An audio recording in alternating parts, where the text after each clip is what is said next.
नमस्कार दोस्तों, डेट है आज की 19 जनवरी 2023 और स्वागत है आपका एटोवेल डिस्कशन में। टोटल देखो 3 इश्यूज आज हम डिस्कस करेंगे। एक, चाइना के खिलाफ इंडिया की अंडर बैलेंसिंग से संबंधित आसान भाषा में इस आर्टिकल को समझेंगे। बाकी इश्यूज तो देखो हमने डिस्कस किए हुए हैं, जैसे बेसिक स्ट्रक्चर का इशू है उससे संबंधित आर्टिकल है वो हमने डिस्कस कर रखा है, कोलिजियम से संबंधित आर्टिकल है वो हमने डिटेल से डिस्कस किया। लेकिन अलग अलग न्यूज़पेपर के 2 ऐसे इशू हम उठाएंगे जो अभी तक हमने नहीं डिस्कस किए हैं। जैसे देखो, एक 8 साल की बच्ची है, उसने मोंक हुड धारण कर लिया, यानी वो साध्वी बन गई। ये इशू एथिकली कितना रोंग या फिर एथिकली कितना राइट है। और एक आर्टिकल हम डिस्कस करेंगे न्यू इंडिया के लिए आत्मनिर्भरता। तो डिस्कशन हम स्टार्ट करें उससे पहले एक एग्जाम्पल देख लीजिए एथिक्स का।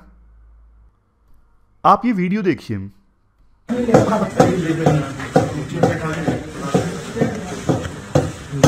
ये जो पर्सन सीपीआर दे रहे हैं ना, चेस्ट थंपिंग करके, ये आईएएस ऑफिसर हैं जिनका नाम है यशपाल गर्ग। देखो, इनके सामने एक पर्सन को हार्ट अटैक आया, तुरंत इन्होंने सीपीआर दी और इनकी जान बच गई। तो इन्होंने देखो बहुत बढ़िया जबरदस्त एग्जाम्पल प्रेजेंट किया है ह्यूमैनिटी का। मतलब वैसे इनकी ड्यूटी नहीं थी, डॉक्टर नहीं थे, लेकिन बेसिक जो सीपीआर देने की स्किल थी वो इनके पास थी और बियॉन्ड ड्यूटी जाके इन्होंने जान बचाई इस शख्स की। देखो, जो आजकल आपको पता है हार्ट अटैक काफ़ी ज़्यादा आ रहे हैं, इवन स्कूलों में भी। ये कुछ पलट गया, हाँ अब ठीक है। तो स्कूलों में भी ये जो बेसिक स्किल है ना, सीपीआर जैसी, फर्स्ट एड जैसी, ऐसी बेसिक स्किल्स हमारे स्कूलों में भी अब दी जानी चाहिए। वेस्टर्न कंट्रीज में ना इस प्रकार की स्किल दी जाती है। जैसे हमारे देश में नॉर्मल स्किल्स भी बच्चों को नहीं दी जाती, जैसे स्विमिंग वगैरह है। बड़े बड़े स्कूलों में स्विमिंग वगैरह की स्किल दी जाती है और उसकी फीस जो है वो काफ़ी ज़्यादा होती है। तो ये एथिक्स का एग्जाम्पल, ये देखो काफ़ी अच्छी ये वीडियो है। तो ये एथिक्स का एग्जाम्पल आप प्रेजेंट कर सकते हो कि जब सिविल सर्वेंट बियॉन्ड ड्यूटी जाके काम करते हैं। अब चलिए डिस्कशन स्टार्ट करते हैं। फर्स्ट इंपोर्टेंट आर्टिकल चाइना के अगेंस्ट इंडिया की खराब रणनीति से संबंधित है। आप जीएस पेपर 2 के इन टॉपिक्स से आर्टिकल को रिलेट कर सकते हो। हैप्पीमन जैकब के द्वारा ये आर्टिकल लिखा गया है। देखो, राइटर ना आर्टिकल में एक वर्ड इस्तेमाल करते हैं, under balancing China. Under balancing China मतलब चाइना के अगेंस्ट संतुलन ना होना। सिंपल वर्ड्स में आपको बोलूं, चाइना जिस हिसाब से इंडिया के अगेंस्ट एग्रेशन शो कर रहा है, उतना एग्रेशन इंडिया नहीं शो कर रहा है। मैं आपको एग्जांपल देके बताता हूं। पाकिस्तान देखो कुछ बोलता है इंडिया के अगेंस्ट, तो इंडिया के पॉलिटिशियंस, सरकार में जो मिनिस्टर्स वगैरह हैं, वो पाकिस्तान के अगेंस्ट तब की तब स्टेटमेंट दे देते हैं, पाकिस्तान को धमकाने लगते हैं। लेकिन रेयरली आपने ऐसा देखा होगा कि मिनिस्टर्स चाइना के अगेंस्ट स्टेटमेंट देते हैं। मतलब जितना एग्रेसिव चाइना है इंडिया के अगेंस्ट, उतना एग्रेसिव इंडिया नहीं है चाइना के अगेंस्ट। ये है इंडिया की अंडर बैलेंसिंग। तो राइटर क्वेश्चन पूछते हैं कि गलवान वैली की घटना हुई, उसके बाद कुछ दिनों पहले फिर से अरुणाचल प्रदेश में इंडिया और चाइना के जवानों के बीच में झड़प की खबरें आई। मतलब चाइना के जवानों ने एलएसी को पार करने की कोशिश की थी। तो ऐसा क्यों है कि इंडिया उतना एग्रेसिव नहीं है? राइटर 3 संभावनाएं व्यक्त करते हैं। क्या इंडिया बक पास करना चाहता है कि चाइना से कोई और डील करेगा, हमारे बस की बात नहीं है? या फिर इंडिया चाइना को अपीज करना चाहता है कि भैया आप हमारे साथ प्लीज ऐसा मत कीजिए, चाइना को खुश करना चाहता है कि आप कुछ भी करिए, हम कुछ नहीं बोलेंगे? या फिर इंडिया थ्रेट को पूरी तरह से इग्नोर कर रहा है कि चाइना की जो थ्रेट है उसे इंडिया रिकॉग्नाइज ही नहीं कर रहा है। सरकार चाइनीज थ्रेट को बहुत ज्यादा नहीं प्रेजेंट कर रही है देश की डोमेस्टिक पॉलिटिक्स के आगे। इसमें देखो पॉलिटिक्स भी इन्वॉल्व है, लेकिन उसकी बात हम नहीं करेंगे। तो राइटर ये 3 क्वेश्चंस रेज करते हैं कि चाइना के अगेंस्ट इतना एग्रेसिव नहीं है। हो सकता है 3 रीजन्स हो। इंडिया बक पास कर रहा है कि हम नहीं, कोई और चाइना का मुकाबला करेगा। दूसरे नंबर पे चाइना को अपीज कर रहा है, इंडिया खुश करने की कोशिश कर रहा है। तीसरे नंबर पे थ्रेट को पूरी तरह से इग्नोर कर रहा है। अब ना इन क्वेश्चंस का जवाब राइटर खुद ही देते हैं। वो कहते हैं कि अभी इंडिया चाइना के सामने सेम एग्रेसिवनेस नहीं शो कर रहा है। उसके पीछे इंडिया का एक छुपा डर है। डर यह है कि अगर देखो कन्फ्लिक्ट इंक्रीज होता है चाइना के साथ में, तो अभी देखो, अभी तो लद्दाख रीजन में आपको पता है इंडिया और चाइना की फोर्सेस आमने सामने हैं। कुछ पॉइंट्स पे तो डिसएंगेजमेंट हो गया है, दोनों देशों की फोर्सेस पीछे जा चुकी हैं जहां पे आमने सामने थे, लेकिन कुछ पॉइंट्स पर अभी भी दोनों देशों की फोर्सेस आमने सामने हैं। अगर कन्फ्लिक्ट इंक्रीज होता है तो देखो पूरे बॉर्डर पे, पूरे लाइन ऑफ एक्चुअल कंट्रोल पे दोनों देशों की फोर्सेस आमने सामने आ जाएगी। इंडिया ऐसा नहीं चाहता है। मतलब अभी तो फाइट सिर्फ लद्दाख रीजन में है, फिर पूरे एलएसी पर ज्यादा फ्लैश पॉइंट्स दिखने लगेंगे, ज्यादा झड़पें होने लगेंगी। ये जो सिचुएशन है ना, इंडिया के हित में नहीं है, इसलिए अभी इंडिया चाइना के अगेंस्ट सेम एग्रेसिवनेस नहीं शो कर रहा है। दूसरा एक डर यह भी है, चाइना जो है वो सुपीरियर पावर है, सुपीरियर मिलिट्री पावर है, उनके पास हमसे ज्यादा बढ़िया मिलिट्री इक्विपमेंट्स हैं। मतलब अभी फिलहाल हम उनका मुकाबला करने में सक्षम नहीं हैं। तो कहीं ना इंडिया की सोच ये है कि अभी रुका जाए थोड़ा, चाइना का अभी इकोनॉमिकली चाइना का मुकाबला किया जाए। अभी चाइना की इकोनॉमी का साइज इंडिया की इकोनॉमी से 5 गुना ज्यादा है।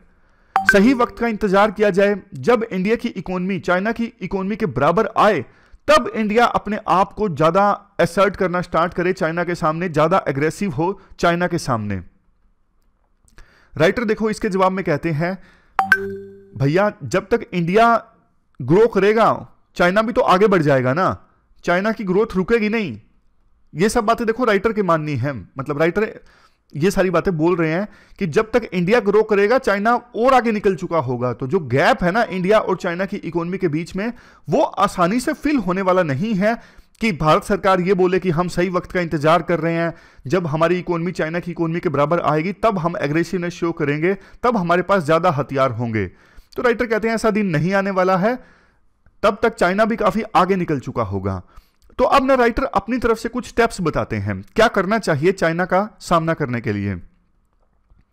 देखो, सबसे पहले आप कैलिब्रेटेड एस्केलेशन कर दो, मतलब टिट फॉर टैट की स्ट्रेटेजी अपनाओ। अगर चाइना के ट्रूप्स इंडिया की साइड आगे आते हैं तो इंडिया के ट्रूप्स भी चाइना की साइड आगे जाने चाहिए। अगर चाइना की साइड कुछ अनमैन्ड एरियाज हैं जहां पे चाइना की फोर्सेस तैनात नहीं हैं, तो इंडिया के सोल्जर्स जाके वहां पे अपनी पोस्ट को ऑक्यूपाई करें।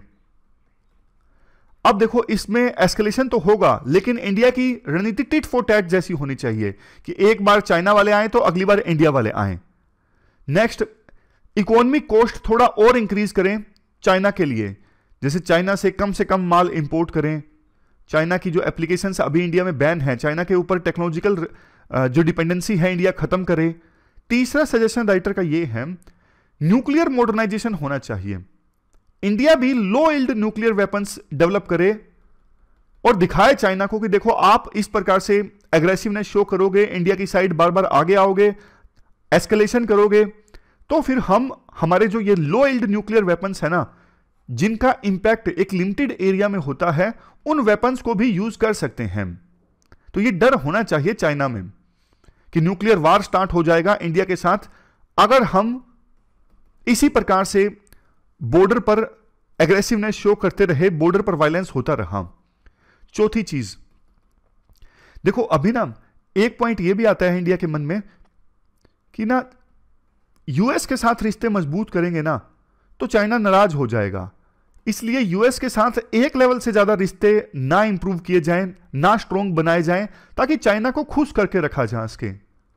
तो राइटर कहते हैं देखो ये जो सोच है ना गलत है, बल्कि इंडिया को उल्टा सोचना चाहिए कि चाइना के साथ अभी रिश्ते खराब है ना, वो सही मौका है बिल्कुल यूएसए के साथ जितना ज्यादा हो सके रिश्तों को स्ट्रॉन्ग बनाने के लिए, बिल्कुल सही अपॉर्चुनिटी है इंडिया के पास। लेकिन इंडिया एक चीज ये जरूर क्लैरिफाई करे, जो भी डिफेंस एग्रीमेंट इंडिया साइन कर रहा है ना, जैसे यूएसए के साथ कर रहा है, क्वाड में कर रहा है, तो बिल्कुल क्लियरली लिखा हुआ हो कि इंडिया को उनसे क्या फायदा होगा। मान लीजिए कल को इंडिया और चाइना के बीच में युद्ध हो गया, तो बिल्कुल इंडिया को यह क्लियर होना चाहिए कि यूएस उस सिचुएशन में आएगा नहीं आएगा, अगर हेल्प करेगा तो किस लेवल तक हेल्प करेगा। इसके लिए इंडिया को ना अपनी रेड लाइंस भी ड्रा करने की आवश्यकता है। जैसे चाइना के अगेंस्ट चाइना ने जैसे पहले गलवान वैली में किया था, 20 हमारे जवान शहीद हो गए थे, तो इंडिया को ना साफ साफ रेड लाइंस ड्रा करने की आवश्यकता है, बताने की आवश्यकता है, अगर चाइना ने यह किया तो यह इंडिया को बर्दाश्त नहीं होगा, फिर इंडिया इसका जवाब देगा। क्योंकि देखो हमारे जो मित्र देश हैं ना, जिनके संबंध इंडिया के साथ स्ट्रोंग हैं, उनको भी पता होना चाहिए कि इंडिया की रेड लाइंस हैं क्या। भाई ये चीज इंडिया कॉम्प्रोमाइज नहीं करेगा, तभी तो वो इंडिया का साथ देने के लिए आएंगे। अगर ऐसे ही इंडिया की पॉलिसी में अनसर्टेनिटी रही, विजन अगर इंडिया का क्लियर नहीं है, तो उसका तो देखो चाइना बल्कि ज्यादा फायदा उठाएगा। समझ गए? तो हर एक चीज ना सरकार की तरफ से क्लैरिफाई होनी चाहिए कि ये हमारी रेड लाइंस हैं, चाइना ने अगर ऐसा किया तो हम कॉम्प्रोमाइज नहीं करेंगे। अगर रेड लाइंस साफ होंगी तो हमारी फोर्सेस भी ढंग से डिसीजन ले सकेंगी और हमारे जो मित्र देश हैं वो भी तुरंत इंडिया की हेल्प के लिए आगे आ सकेंगे। तो ये पूरा आर्टिकल हमने डिस्कस किया चाइना के अगेंस्ट इंडिया की अंडर बैलेंसिंग से संबंधित। इसके बाद नेक्स्ट जो आर्टिकल है न्यू इंडिया के लिए आत्मनिर्भरता से संबंधित है। आप जीएस पेपर 3 के इस टॉपिक से आर्टिकल को रिलेट कर सकते हो। पहले देखो एक इंट्रोडक्शन डिस्कस करते हैं आर्टिकल का। देखो हमेशा से हम ये सुनते आए हैं कि भारत जो है वो पहले सोने की चिड़िया हुआ करता था और ब्रिटिशर्स ने इंडिया को 200 साल तक गुलाम बनाए रखा। आर्टिकल में ये कहा जाता है ब्रिटिशर्स से पहले ना इंडिया अपनी इनोवेशन के लिए जाना जाता था, कई सारे डोमेन्स में एक्सपर्टीज के लिए जाना जाता था, जैसे गवर्नेंस में, स्पिरिचुअलिज्म में, एजुकेशन में, हेल्थ केयर में, इंडस्ट्री में, ट्रेड में और कई सारे दूसरे फील्ड्स में भी। एक समय देखो ऐसा था जब अकेला बंगाल जो है वर्ल्ड इकोनॉमी में बहुत ज़्यादा कंट्रीब्यूट किया करता था, लेकिन बाद में देखो ब्रिटिशर्स ने इंडिया को गुलाम बनाया और उन्होंने ना इंडिया की इकोनॉमी को इस प्रकार से मैनिपुलेट किया कि उनका तो फायदा हुआ, लेकिन इंडिया को उन्होंने लूटा। जैसे इंडिया से जो रॉ मटेरियल है उनका एक्सपोर्ट किया जाता ब्रिटेन में और बाद में नेक्स्ट स्टेज में ब्रिटेन के जो बने बनाए प्रोडक्ट्स थे वो इंडिया की मार्केट में बेचे गए। तो इंडिया की इंडस्ट्रीज तो देखो एक प्रकार से ना तबाही हो गई। अंग्रेजों ने इंडिया को इस प्रकार से रूल किया कि इंडिया का health care, industry, trade, education, spiritualism सब कुछ ठप पड़ गया, सब कुछ तबाह हो गया। और चूंकि 200 साल तक उन्होंने रूल किया, इंडिया के ज़्यादातर सिटीजन्स की ना मेंटलिटी स्लेव जैसी हो गई। उनको लगने लगा कि ये ब्रिटिशर्स हमारे माई बाप हैं, ये सुपीरियर हैं, हम इन्फीरियर हैं। उसके बाद देखो ब्रिटिशर्स तो देश छोड़ के चले गए, लेकिन कुछ लोगों की जो मेंटेलिटी है, सोच है, वो आज भी वैसे ही है जैसे ये जो ब्रिटिशर्स या फिर वेस्टर्न कंट्रीज के लोग हैं वो सुपीरियर हैं, वो बहुत ज़्यादा एडवांस्ड हैं, हम बहुत ज़्यादा पीछे हैं। तो ना प्रधानमंत्री मोदी ने ना एक कैंपेन लॉन्च किया जब कोविड-19 आया था ना, तो इकोनॉमी को स्टिमुलेट करने की आवश्यकता थी, मतलब बूस्ट करने की आवश्यकता थी, क्योंकि कोविड-19 की वजह से इकोनॉमी क्राइसिस आ रहे थे। तो उस समय प्रधानमंत्री मोदी ने 20 लाख करोड़ का एक पैकेज अनाउंस किया देश को आत्मनिर्भर बनाने के लिए। प्रधानमंत्री मोदी ने ये बात बोली थी, इस आत्मनिर्भर भारत कैंपेन का मकसद है देश को और सिटीजन्स को सेल्फ रिलायंट बनाना, इंडिपेंडेंट बनाना। 5 पिलर्स था देखो इस आत्मनिर्भर भारत कैंपेन के। इकोनॉमी जिसमें क्वांटम जंप आना चाहिए, एकदम से इकोनॉमी आगे दौड़े, ना कि थोड़ा थोड़ा चेंज हो। मतलब एक तो इकोनॉमी में हम इस प्रकार से चेंज ला रहे हैं, एक बिल्कुल टप्पा टप्पा टप्पा, बहुत टाइम लग जाएगा। दूसरा, इंफ्रास्ट्रक्चर मॉडर्न इंडिया के हिसाब से होना चाहिए, पूरा सिस्टम टेक्नोलॉजी ड्रिवन होना चाहिए, जो डेमोग्राफिक डिविडेंड हमारे पक्ष में है उसका इस्तेमाल किया जाए, और सबसे लास्ट में डिमांड एंड सप्लाई की जो पावर है उसका भी फुल यूटिलाइजेशन हो। आत्मनिर्भर भारत कैंपेन में ये भी कहा गया था कि कुछ बोल्ड रिफॉर्म्स की आवश्यकता है, जैसे supply chain reforms for agriculture. अब कहने को सरकार वो लेके आई थी फार्मलाज, आपको याद होगा, जिसका काफ़ी विरोध हुआ था। इसके बाद next, rational tax system.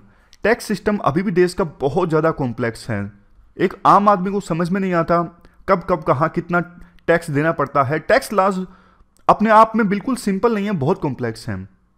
Simple and clear laws बिल्कुल सिंपल और क्लियर होने चाहिए।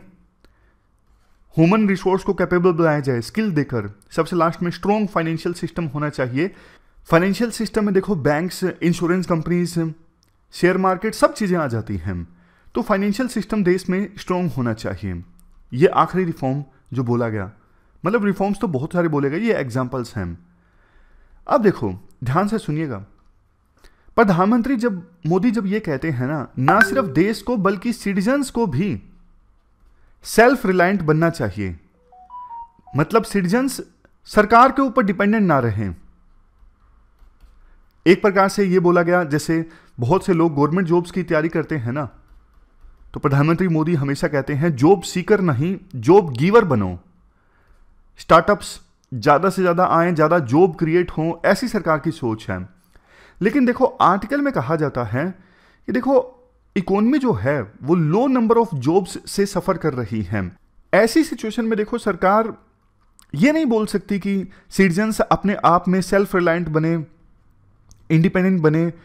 भैया आपको ये समझना होगा कि इकोसिस्टम तो तैयार करिए ना, जहाँ पे कोई बिजनेस भी ओपन करे तो वो बिजनेस चले। तो राइटर इसके लिए सजेस्ट करते हैं कि सरकार काफ़ी सारे रिफॉर्म्स लेके आए। राइटर जो सजेस्ट करते हैं वो मार्केट ओरिएंटेड रिफॉर्म्स की बात करते हैं। मार्केट ओरिएंटेड रिफॉर्म्स का मतलब ये है कि सरकार सब कुछ मार्केट पे छोड़ दे। जो कैपिटलिज्म वाली आइडियोलॉजी बोलती है ना कि सरकार का जो कंट्रोल है इकोनॉमी में वो कम से कम होना चाहिए। Government has no business in business, सरकार कोई बिजनेस ना करे, ज़्यादा रेगुलेशन ना करे, सब कुछ मार्केट पे छोड़ दे। तो उस सोच के हैं राइटर कहते हैं कि ना गवर्नमेंट को ज़्यादा से ज़्यादा सेक्टर्स को ओपन कर देना चाहिए प्राइवेट सेक्टर के लिए। लाइसेंस लेने की जो कंडीशन है वो कम से कम हो, रेगुलेशन काफ़ी ज़्यादा आसान हो। जैसे सरकार रेगुलेट करती है ना अलग अलग इंडस्ट्रीज़ को, फॉर एग्जांपल इंश्योरेंस इंडस्ट्री को, शेयर मार्केट को, कम से कम रेगुलेशन हो। जो लॉस मेकिंग PSUs है ना उनको प्राइवेटाइज कर दिया जाए, जैसे एयर इंडिया को सरकार ने प्राइवेटाइज कर दिया। इसके बाद नेक्स्ट पॉइंट भी इंपॉर्टेंट राइटर के द्वारा बोला जाता है। देखो अगर आप अपने देश को आत्मनिर्भर बनाना चाहते हो ना, उसके लिए एक चीज ये फॉलो की जाती है, डोमेस्टिक इंडस्ट्रीज को, डोमेस्टिक कंपनीज को प्रोटेक्ट किया जाए। जब कोई सरकार अपनी डोमेस्टिक कंपनीज को प्रोटेक्ट करती है ना, उसे कहा जाता है प्रोटेक्शनिज्म। अब आप बोलोगे कि प्रोटेक्ट कैसे किया जाता है, बिगनर्स के लिए बता दूं। प्रोटेक्ट देखो ऐसे किया जाता है, जैसे मान लीजिए इंडिया की कोई कंपनी है, पेन मैन्युफैक्चर करती है, उस कंपनी का पेन बनाना थोड़ा महंगा पड़ता है, लेकिन चाइना की कंपनीज सस्ते पेन इंडिया में भेज देती हैं, तो इंडिया की पेन बनाने वाली कंपनी तो फेल हो जाएगी ना, क्योंकि उसकी लागत ज़्यादा आ रही है। तो सरकार क्या कर सकती है, लोकल पेन बनाने वाली कंपनी को बचाने के लिए बाहर से, चाइना से जो पेन इंपोर्ट किए जाते हैं ना, उस पर ड्यूटी ज़्यादा लगा दे, टैरिफ ज़्यादा लगा दे। तो इस पॉलिसी को कहते हैं प्रोटेक्शनिज्म, कि आप लोकल कंपनीज को, लोकल इंडस्ट्रीज को बचाने के लिए काम कर रहे हो, प्रोटेक्ट कर रहे हो उनको। अब देखो दिक्कत ये होती है इस पॉलिसी से कि सरकार अगर डोमेस्टिक कंपनीज को बचाने के लिए टैरिफ लगाती है ना, तो फिर सामने वाला देश भी आपके प्रोडक्ट्स पर टैरिफ लगाएगा, वो तो चुप करके बैठेगा नहीं। तो इससे तो इंटरनेशनल ट्रेड कम होगा, इसके बहुत सारे नुकसान हैं। इसके बाद बारी आती है इनिशिएटिव्स की। सरकार काफ़ी सारी इनिशिएटिव्स ले रही है भारत को आत्मनिर्भर बनाने के लिए। हालांकि इस आर्टिकल में डिटेल से इनिशिएटिव्स नहीं डिस्कस किए गए हैं।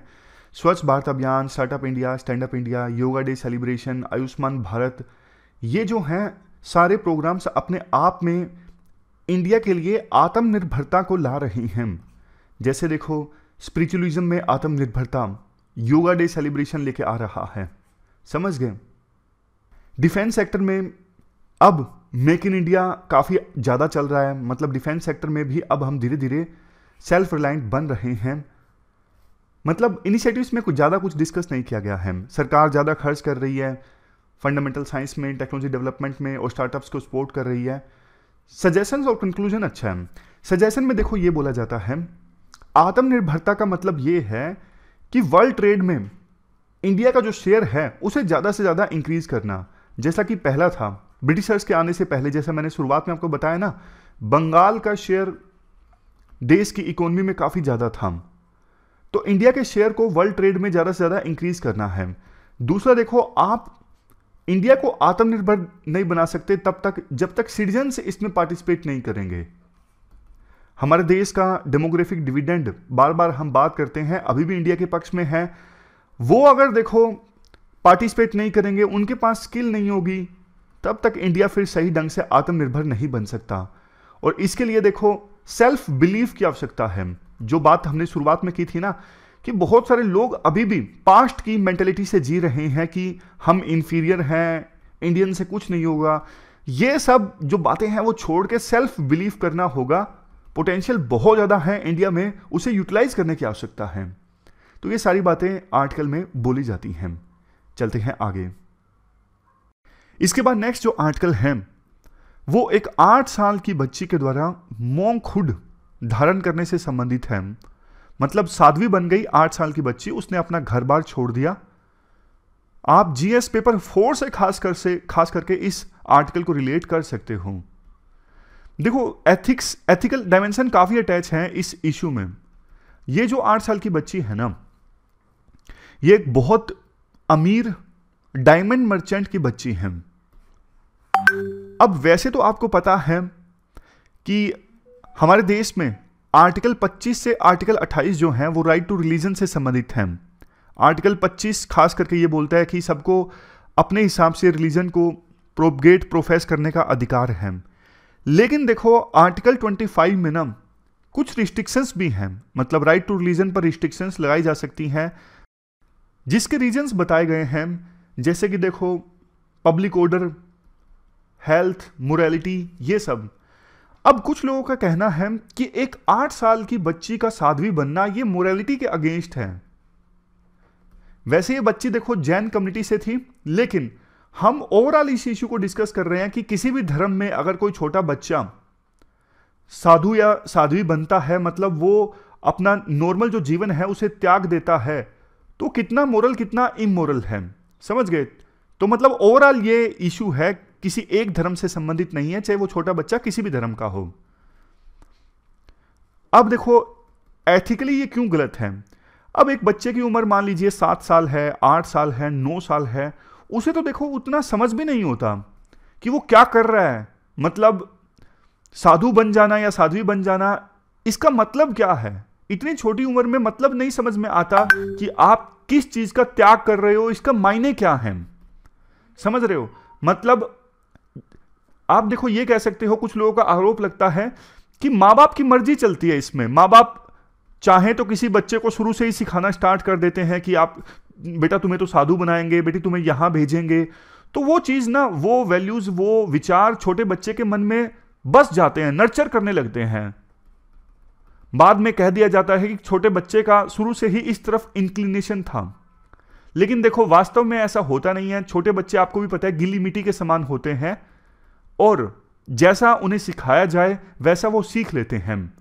अब होता क्या है, जब इतनी छोटी उम्र में कोई बच्चा अपनी नॉर्मल जीवन को त्याग देता है ना, तो वो फिर एक अपॉर्चुनिटी खो देता है। बच्चा परिवार के साथ रहता है, घुलता मिलता है, बचपन के दिन नॉर्मली बिताता है, तो सोशल और इमोशनल स्किल्स डेवलप होती हैं। लेकिन हो सकता है कि आश्रम में वैसी स्किल्स ना डेवलप हो, छोटे बच्चे से उसका बचपन पूरी तरह से छिन जाता है। कई बार देखो बच्चों का एक्सप्लॉयटेशन भी हो जाता है कि आश्रम में मतलब उनका गलत ढंग से इस्तेमाल होता है। और बहुत बार ऐसा भी होता है कि कुछ परिवार जानबूझ के अपने बच्चों को भेज देते हैं आश्रम वगैरह में, ताकि वो अपनी सोशल स्टैंडिंग को इंक्रीज कर सकें कि देखो हम ज़्यादा धार्मिक हैं, उनकी इज्जत जो है समाज में बढ़े। इसके बाद वैसे तो देखो जब इस प्रकार की चीज़ें ना तब न्यूज़ में बनती हैं जब कोई अमीर फैमिली अपने बच्चे को आश्रम में भेज देती है। आपको भी पता है, मतलब लोगों को मसाला जैसी चीज़ें ज़्यादा पसंद आती है ना, कि हाँ भाई 100 करोड़ का मालिक लेकिन अपने बच्चों को भेज दिया आश्रम में बिल्कुल नॉर्मल लाइफ व्यतीत करने के लिए, तब न्यूज़ में आती हैं। लेकिन देखो जब ना ऐसा होता है ना, तो गरीब फैमिलीज के ऊपर बल्कि ज़्यादा प्रेशर आ जाता है कि वो भी अपने बच्चों को आश्रम में भेज दें। समझ रहे हो? तो उनके ऊपर ज़्यादा प्रेशर आ जाता है, फाइनेंशियल प्रेशर, सोशल प्रेशर। और जब बच्चे ना छोटी उम्र में चले जाते हैं तो आगे जाके डिप्रेशन का शिकार होना, एंजाइटी होना, ये सब भी देखने को मिलता है। और देखो कुछ बच्चों के साथ ऐसा भी होता है कि एक बार के लिए जल्दबाजी में आश्रम वो चले गए, अपना नॉर्मल लाइफ का उन्होंने त्याग कर दिया, लेकिन बाद में वो नॉर्मल लाइफ के प्रति अट्रैक्ट हो जाते हैं, लेकिन समाज में स्टिग्मा के चलते वापस नहीं आ पाते नॉर्मल लाइफ में।